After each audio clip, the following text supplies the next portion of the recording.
What's the score of the game that you're playing? Do you know what the score is? Do you know where you're at? What stage of the game? What the actual score is? But I'm not playing any games, you say, aren't you? We're all playing lots of games. There's always lots of games going on that, whether we're aware of them or not, we are absolutely playing. We play games with our health. We think, okay, I'm going to eat pizza and ice cream today on Sunday, but tomorrow on Monday, that's when I'm going to kick in with my diet. We play games with our career. So you don't think it's a game, but we really are. You got a degree, you achieve or pursue certifications and designations and new learnings to get promoted. You jockey and do office politics and climb the corporate ladder and make decisions about what your next move is or what your next pivot is. There are constantly maneuvers being made, games that are being played. You are playing an ordered game where there are rules that you are aware of, and hopefully the more aware the rules are that you are of the rules that you are, the better that you'll be able to play and navigate them. We play games with our physical health. Again, it's a matter of calories in and calories out. It's exercise.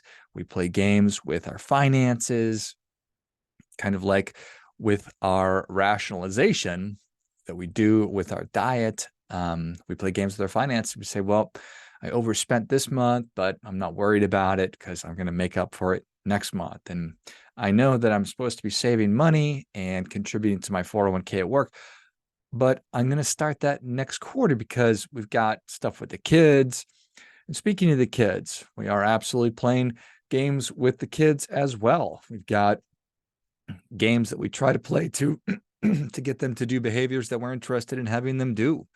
We give them resources and motivate them. And there's carrots and there's sticks and this, that, and the other thing.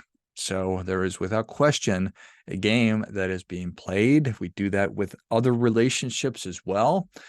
With modern dating, that's a term for it. Dating in today's world and in recent memory with dating apps and social media, we're presenting ourselves and we're making and creating images of ourselves that look the best possible version of us and the way that we meet new people and so on and so forth. I think you kind of get it. So in every aspect of our lives, we are playing games. And the whole thing is that I wanted to talk about is, what is the score of the game that you are playing? Bill Parcells, a very famous football coach, he has a quote that says, "You are what your record says you are. You are what your record says you are." So you are what the score is. Good news, bad news. In terms of the score of this particular game, I don't know what stage of the game that you are in. It could be towards the beginning of the game. You could be in the middle. You could be right at the end. And depending on that, a Hail Mary, just to stick with the football references, could be required, or you could have a little bit of time to claw back into this game. So we have this superpower of rationalization, and too often it becomes a weapon of mass destruction, because what we do is we just rationalize why we are where we are and make it okay. And instead of rationalizing ourselves in a positive way, more often than not, we rationalize why it is that the score is what it is, why it is that we are where we are at in the games that we are playing. Because we thought we were going to be somewhere, we ended up a little lower than that. It's not a source of happiness for us when we find ourselves broke or overweight or struggling or in a crappy relationship. So instead of really taking an accurate assessment and interrogating the reality of why it is that we are where we are, we rationalize it away. So, you know what? Sure, I play some role in this, but there's all these other extenuating circumstances that are at play. And what do we do? What is that doing to us when we're doing that? Is that benefiting you? Is that benefiting me when I make excuses for myself? Because that's essentially, in a lot of ways, what rationalizing is I'm making excuses for why I do not have, or I'm just not in the circumstance, the situation that I want to be in. So what is the way forward? What is the way forward? I think that it is a function of, is it time for a comeback? I don't want to put my values on you. I want you to figure out what your values are and then to apply them to you. So I break down life, well, I guess life, you could look at it that way, into 6 areas. Talk ad nauseum about these. So if you're sick of it, apologize. We talk about family being the first area that we're most interested in, community, our work and our finances. I lump those together into one. Our wellness, so mental health, physical health, emotional health, personal development, what we're interested in learning just for the sake of learning, and then peace of mind. So those are the 6 key areas that I think that if you're looking to focus on different aspects of your life, if I just said, hey, how's everything going? How is life? Be like, oh, that's a big question. But if we were to break it down, so those 6 areas make it helpful. So when we're trying to assess what's the score of the game that I'm playing, in this example, the score of the game that you are playing, I want you to think about it in context of those 6 areas. And when you look across the larger group of us here in the United States, we're not necessarily winning the game. Way too many of us are overweight. Way too many of us are broke. Way too many of us are struggling with mental health, just physical health, and everything else. We are addicted and distracted and lions and tigers and bears. Oh my. So what's to be done? Well, figure out what it is that you actually want. So do you think that there is a problem? Is it time for you to make a comeback? Do you think that in your situation, in those 6 areas, is a change required?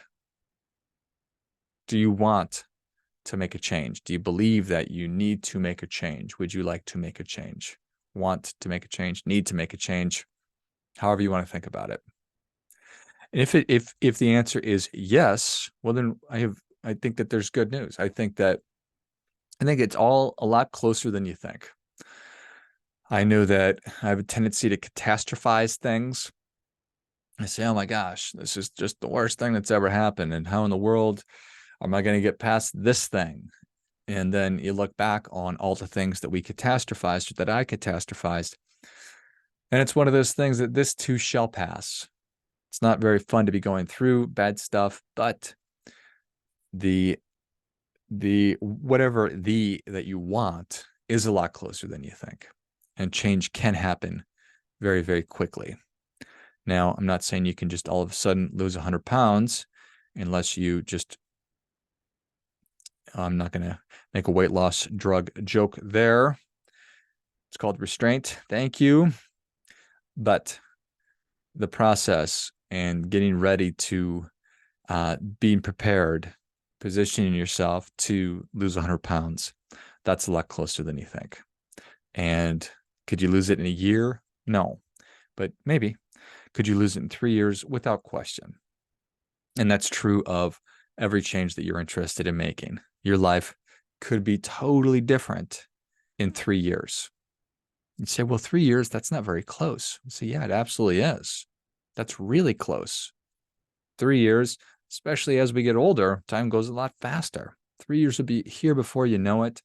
And you can position yourself for the success that you really want by investing in the 1 year, 2 year, or 3 years that it'll take to get you what you want.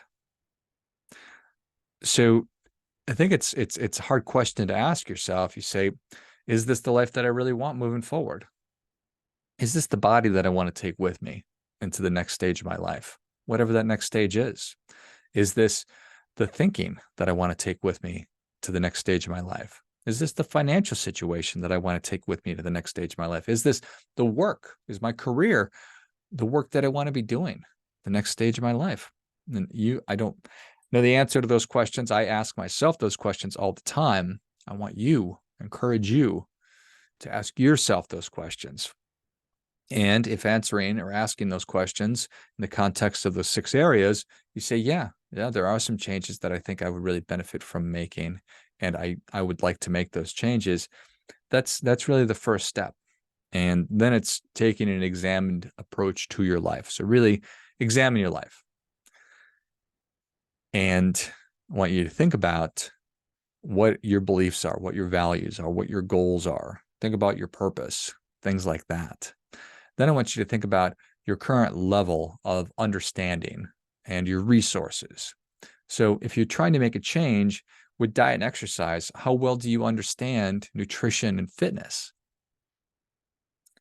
That's just like personal finance and everything else. There is a massive spectrum. On one end is just pure expertise, and the other end is pure ignorance. Where are you on that?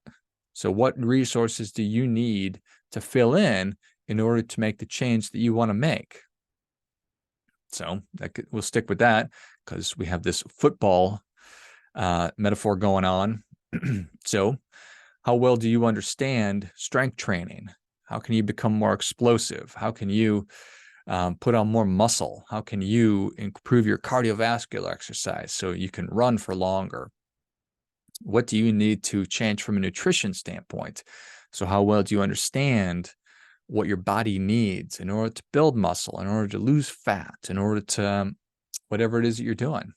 So what resources do you need? Do you need to study on your own? Do you need to work with a dietitian? Do you need to join a gym? Do you need to hire a trainer to help you with these things? Or just information is absolutely just at our fingertips. We're awash in information about all these things that you would be interested or needing to make change in your life. So where can you get them?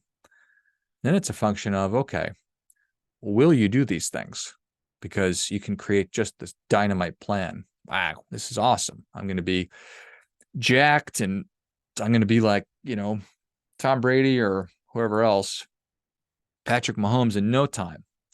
Okay, maybe, but is your plan going to survive its collision with reality? Mike Tyson says, everybody's got a plan until they get punched in the mouth.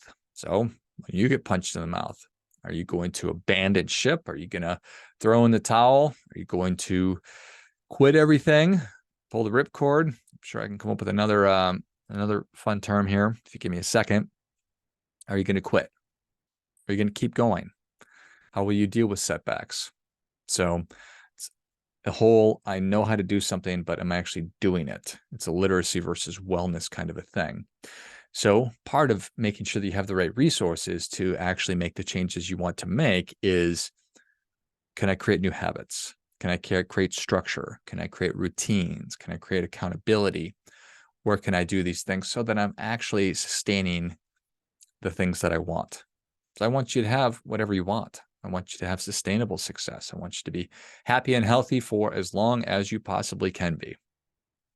And while life is very long, talked about it's very short. So 3 years can go by in the blink of an eye, 10 years, 15, 20 years. Now is the time. Whether you're 15 years old or you're 65 years old, now is the time to be considering and making the changes that you are looking for.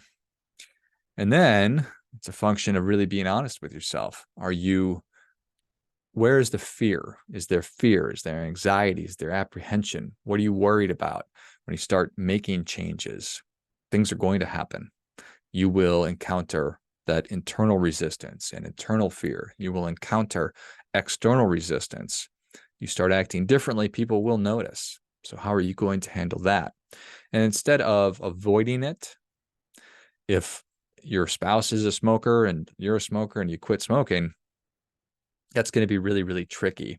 Or if you're trying to get into public speaking and it terrifies the heck out of you, how are you going to overcome those feelings? So instead of avoiding them, steer directly into them.